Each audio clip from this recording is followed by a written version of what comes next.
반갑습니다. 사회복지정책론 이제 오늘 5장 6주차 수업을 진행을 하고 있고요. 오늘 제 5장 급여와 전달체계에 대해서 함께 공부해 보도록 하겠습니다.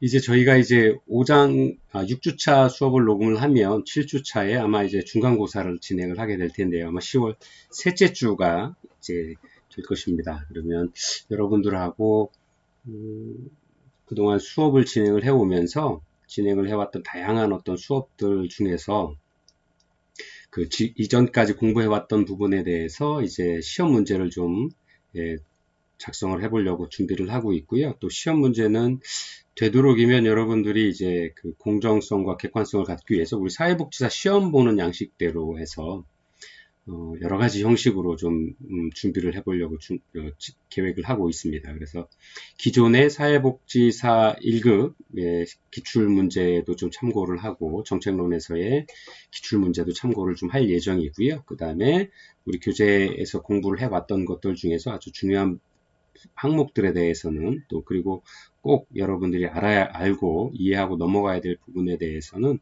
또 그런 것들을 좀 시험 문제로 만들어서 한번 이렇게 여러분들이 그동안 공부하셨던 내용들과 얼마나 또 이해를 하시고 또 수업에 참여를 하셨는지를 평가를 해보려고 준비를 하고 있습니다. 그래서 또 시험에 관해서 또 여러 가지 의견들이 계실 수도 있고 또 제가 선생님들하고는 학생 여러분들하고 처음 이제 대면 수업을 온라인으로 수업을 맡아서 진행을 하고 있는 거여서 혹여 어떤 시험에 관한 의견이 있으시면 학생 대표분이나 아니면 여러 조장님들 이제 팀별로 하면서 조장이 결정이 되었을 텐데요. 의견들 좀 주셔도 좋겠습니다. 그래서 여러분들의 의견과 그리고 또 제 생각들을 좀 잘 좀 조화를 이루어서 중간고사와 중간고사에 대한 시험 출제들을 좀 서둘러서 진행을 해볼까 합니다. 그래서 그렇게 시험에 대한 준비를 좀 진행을 해 주셨으면 좋겠고요. 아무래도 이제 학생 수가 많고 학생들의 어떤 수업 성적에 대한 어떤 평가를 위해서 좀 객관성과 공정성을 좀 견지하기 위해서 좀 다양한 문제 유형들을 좀 가지고 준비를 할 거고요. 오지선다형으로 준비를 하려고 하고 있고요. 그 다음에 일부 주관식 문제를 좀 핵심 사항들 중에서 주관식 문제를 좀 선정을 해서 여러분들이 생각하는 부분들, 그 다음에 공부해와서 이제 느낀 부분들도 좀 같이, 좀 제가 알아볼 수 있는 어떤 그런 문제로 진행을 할까 합니다. 자, 그렇게 중간고사, 7주차 중간고사에 대한 어떤 시험 계획을 좀 잠깐 안내 말씀을 드렸고요. 오늘은 제5장 급여와 전달 체계에 대해서 함께 공부해 보도록 하겠습니다.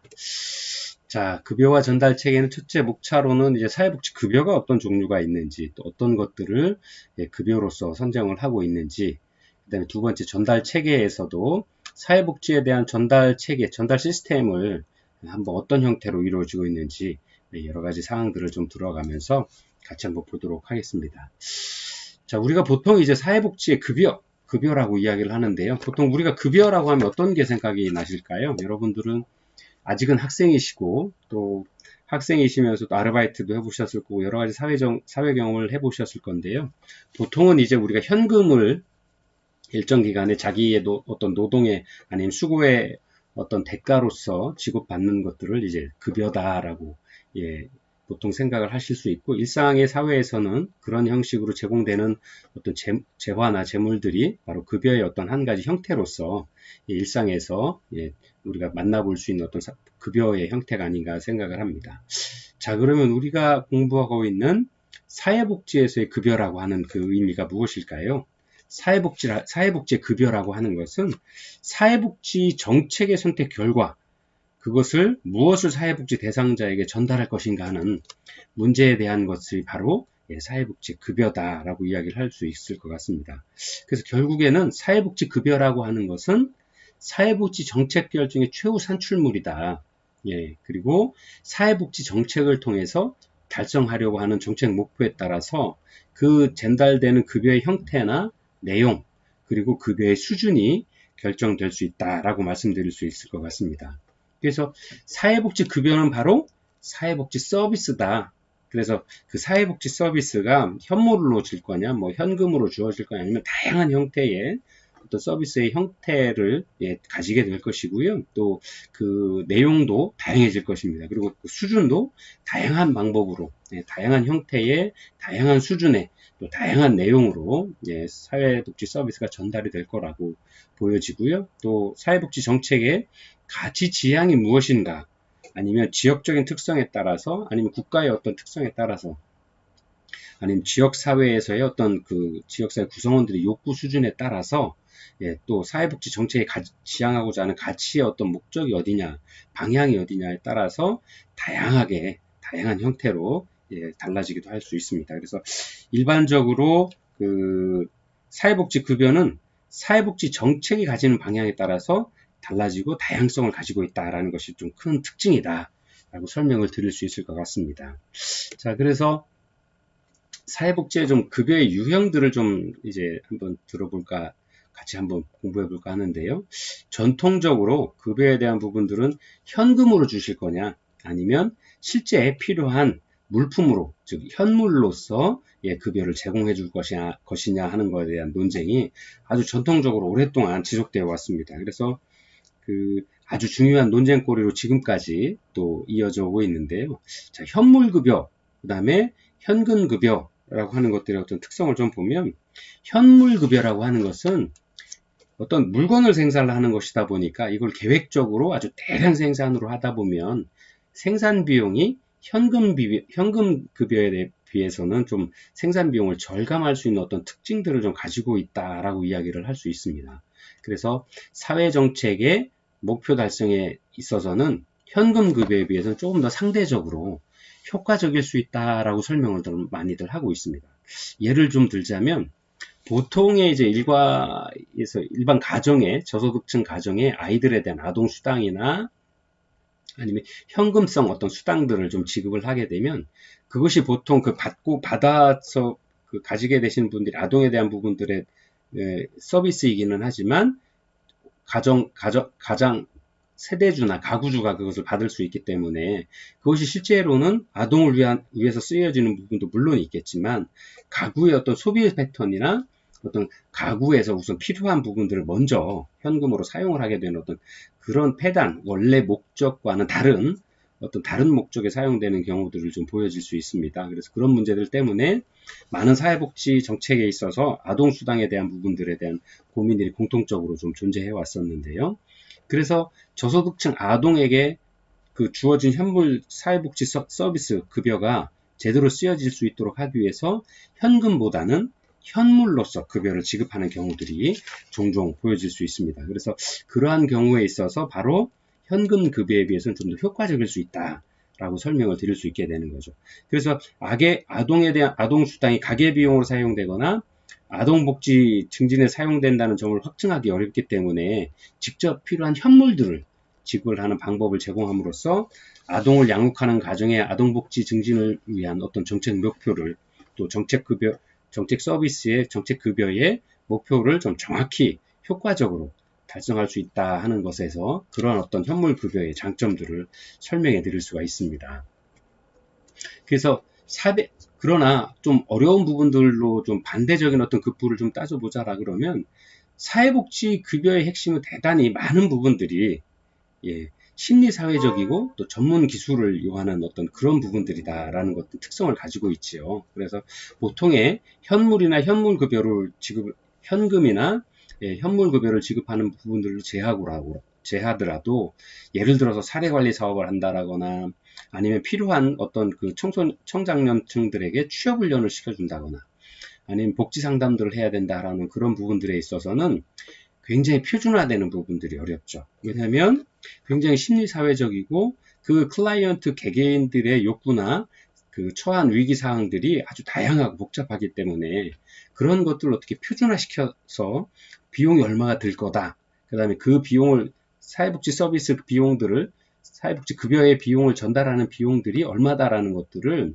일정하게 딱 획일적으로 이렇게 항목을 정해서 금액을 책정해내는 것은 굉장히 현실적인 어려움들을 가지고 있죠. 그래서 뭐 현물급여에서의 어떤 방법들, 그 현물급여를 지급하는 방법에 있어서도 굉장히 표준화가 어렵고 전달 비용들이 소비되는데, 실제로 오랫동안의 급여 논쟁에 있어서 그러한 부수적으로 들어가는 부가적인 어떤 서비스 비용들에 대한 것들은 논외의 대상이 되어 왔다. 그래서 오히려 어떤 현금급여를 주장하는 많은 전통적인 입장들에서는 현금급여가 더 우수하다라고 이야기를 주장을 하시는 경우들도 있습니다. 자, 두 번째가 전통적 급여 논쟁의 두 번째는 바로 현금급여라고 할 수 있는데요. 실제로 우리가 이야기하는 캐시를 드리는 거죠. 그래서 그 현금을 가지고 자기가 필요한 서비스들을 직접 소비자가 구매할 수 있도록, 즉 이러한 경우에 있어서는 소비자 주권들을 살려주고 또 그 소비자 주권을 존중해 줌으로써 대상자들이 자신의 효용을 극대화할 수 있는, 즉 자기에게 자기 발전을 위해서 아니면 자기 욕구 충족을 위해서 꼭 필요한 서비스들을 본인이 직접 판단해서 구매해서 활용할 수 있도록, 그 서비스들을 이용할 수 있도록 하는 재화의 합리적 배분을 선택할 수 있는 기회를 준다라는 어떤 의미에서 굉장히 강력한 주장을 좀 받아들이고 주장을 펼쳐내고 있는 그런 근거로서 사용을 하고 있죠. 그래서 현물급여에 비해서는 굉장히 복지 대상자의 효용을 극대화할 수 있다. 즉 선택의 기회를 줄 수 있다. 그래서 그 필요한 서비스들을 직접적으로 제공을 하기 때문에 복지 대상의 효용성을 좀 높일 수 있다라고 주장을 하고 있고요. 또 전달 과정이 굉장히 간단하고 스티그마를 사회적인 어떤 낙인을 발생시키지 않는다는 그런 장점들을 가지고 있다라고 강력하게 주장을 하고 있죠. 그래서 이러한 어떤 주장의 근거로서는 사회복지 급여에 대한 소비자들이 진실로 합리적이고 또 자신의 이익을 극대화시킬 수 있는 어떤 선택이 무엇인지를 판단할 수 있는 어떤 합리적인 어떤 선택을 할 수 있는 어떤 능력이 있다라는 어떤 기반을 가지고 있다라는 어떤 이론적인 근거를 가지고 있는데요. 실제로는 현장에서 많은 겪어지는 어떤 경우에 어떤 판단을 해보았을 때 사회복지 대상자에 있는 어떤 클라이언트 분들이 급여 효용의 극대화를 달성하는 데는 좀 많은 어려움들을 가지신 분들이다 라는 것들이, 그래서 즉 합리적이고 이성적인 판단과 선택을 하는데 많은 어려움을 가지신 분들이 사회복지 대상자 중에 많이 계시더라. 그래서 물론 현금급여를 주장하시는 많은 어떤 논리적인 근거들의 합리성을 근거들을 좀 주장하고는 계시지만 또 그 이면에는 또 그런 어떤 사회적인 어떤 합리적인 이성적인 선택을 하는 것들 또는 판단을 하는 것들의 어떤 취약점을 가지고 있다라는 어떤 취약점들에 대해서도 반론의 어떤 여지가 있다라고 주장이 되고 있습니다. 그래서 전통적으로 현금이 좋다 아니면 현물이 좋다라는 어떤 논쟁들이 계속 논쟁을 좀 하고 왔지만, 실제로 현장에서는 현장의 어떤 사회복지 서비스를 전달하는 현장의 많은 일선 전문 사회복지사 선생님들의 판단의 어떤 주관적인 어떤 부분들 아니면 어떤 행정적인 어떤 서비스의 어떤 한계점들에 의해서 현금과 현물의 서비스가 좀 혼용되고 있는 어떤 그런 부분들이, 실제 혼재되어 있는 부분들이 실제 현장에서는 많이 이루어지고 있다. 그런 부분들이 보여지고 있다라고 이렇게 설명을 드릴 수 있을 것 같습니다. 자, 그래서 보통의 경우에는 이제 현금급여에 있어서는 수급자의 효용을 극대화할 수 있어서 사회적 자원들을 좀 효율적으로 배분배할 수 있다. 그 다음에 수급자 선택의 자유와 소비자 주권들을 좀 존중해 줄 수 있다. 자기결정권을 존중해 줄 수 있다라는 면에서 현금급여의 어떤 주장의 정당성을 주장하는 하는 부분들이 많이 있고요.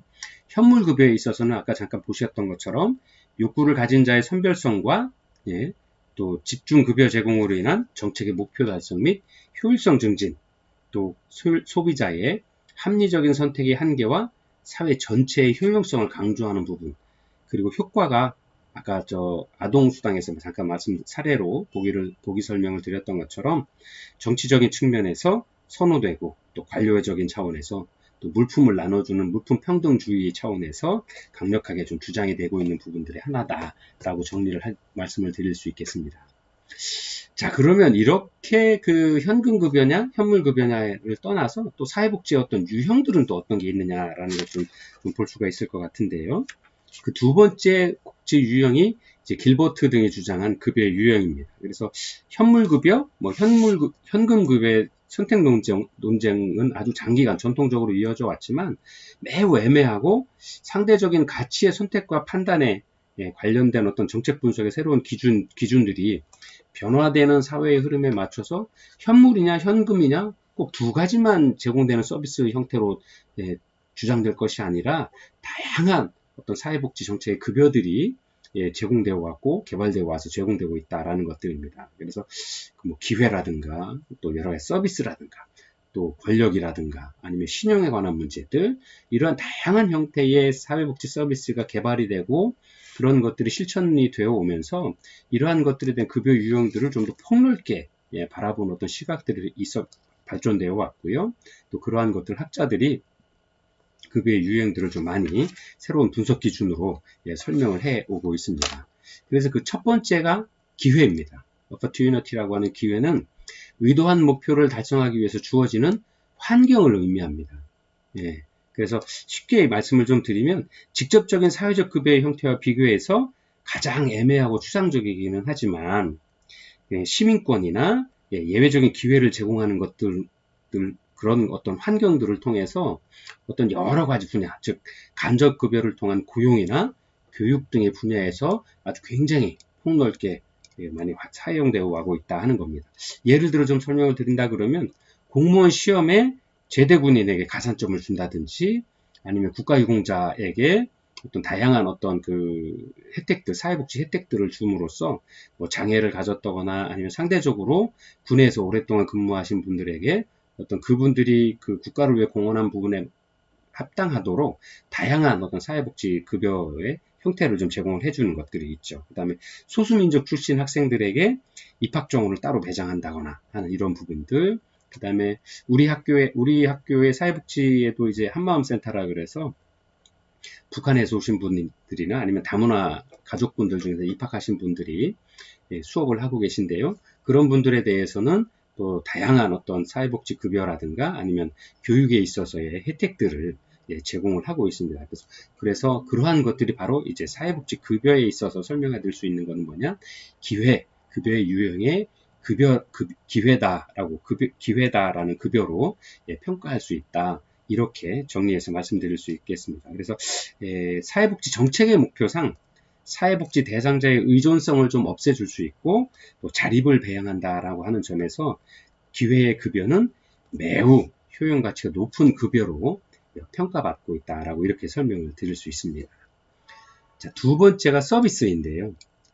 서비스 대상자, 클라이언트를 위한 교육, 또 상담, 또 계획, 훈련 등의 기능을 이행하는 것들을 말할 수 있습니다. 그래서 이들 급여는 수급자에게 즉각적인 시장 가치를 부여하지는 않습니다.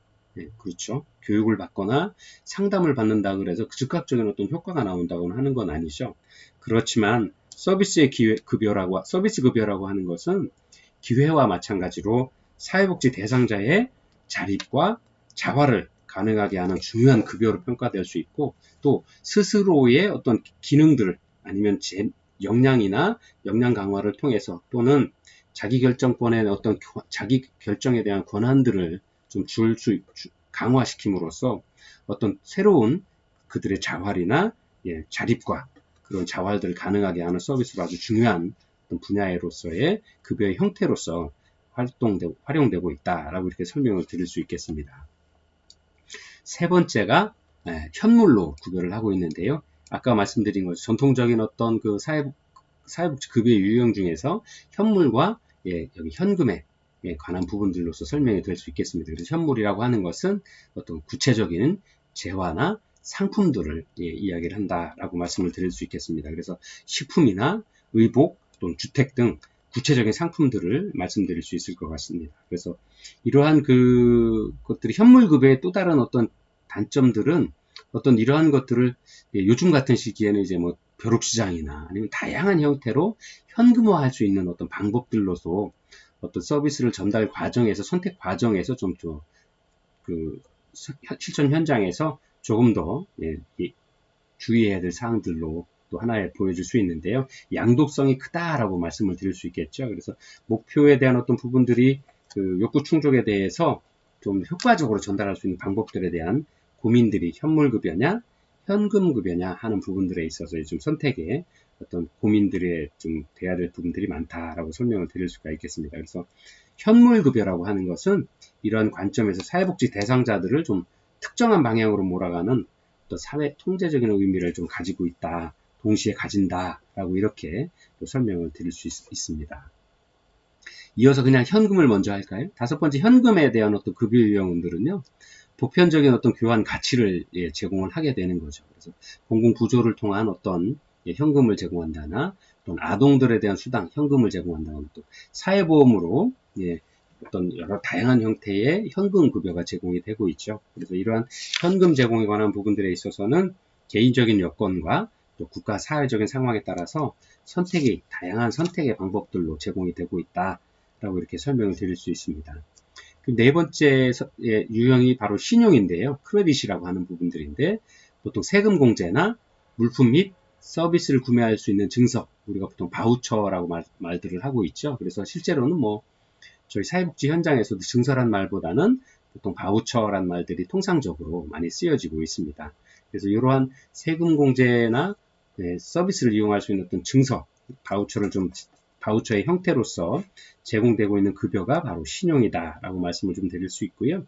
이들 급여는 구조화된 교환 가치를 좀 가지고 있다라고 말씀드릴 수 있습니다. 그래서 제한된 범위 내에서 자본들 사이의 선택들을 좀 위해서 통상적으로 사용이 된다라고 하는 거죠. 그래서 세금 비용에 있어서는 여러분들 보통 이제 사회인이 되시면 연말에 세액 공제를 받는 부분들이라거나, 아니면 의료비에 대한 세액 공제를 받는다거나, 아니면 저소득층 가정들은 일정 부분 국가의 어떤 조세를 좀 감면해 줌으로써 세금을 내야 될 부분들을 현금으로 사용을 하는 부분들을 해서 소득을 좀 간접적인 방법으로 좀 높여줄 수 있는 소득 이전의 형태를 좀 띠는 어떤 그런 서비스들을 제공을 하게 되는데요.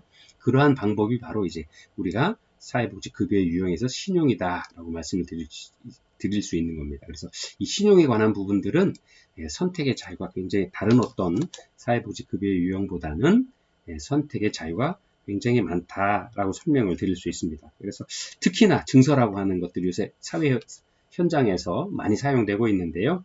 사회 통제의 기능을 하면서 동시에 소비자의 주권을 어느 정도 보장하는 측면이 있기 때문에 모든 어떤 그 현장에서 좀 많이 통상적으로 사용되는 부분들이 있다라고 하는 거죠. 잘 아시는 것처럼 사회복지 정책이 그 공공 서비스 정책 영역에서 이제 민영화하는 민관이 합동으로 운영되는 어떤 다양한 형태의 서비스 유형들을 가지게 되면서 공공에서 제공하는 어떤 그 바우처를 가지고 민간에서 다양하게 제공하는 서비스 기관들을 실제 그 클라이언트가 선택해서 할 수 있다라는 것에서 그 효용의 가치가, 또 선택의 가치가, 선택의 자유가 아주 다양하다라고 설명을 하고 있습니다. 마지막으로 설명드릴 수 있는 여섯 번째, 권력인데요.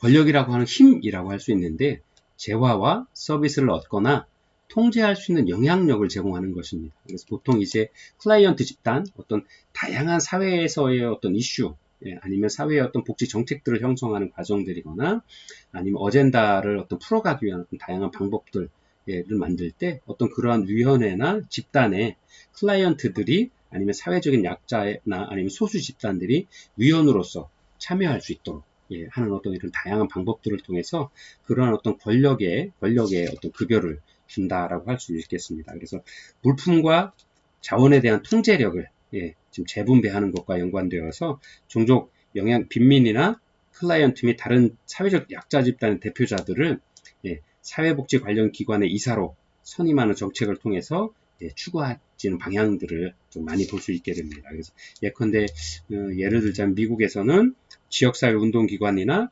시조직을 할 때 기관에서 이러한 기관의 어떤 위원으로 또는 이사로 또 소수민족이나 소수 집단들, 사회적 약자의 집단들을 대표하는 분들이 이사로서 참여해서 어떤 논의 기구 안에서 그들의 목소리들이 논의 안에 들어올 수 있도록 하는 이런 다양한 방법들을 하고 있습니다. 그래서 그러한 것이 바로 권력이다라고 하는 급여고요.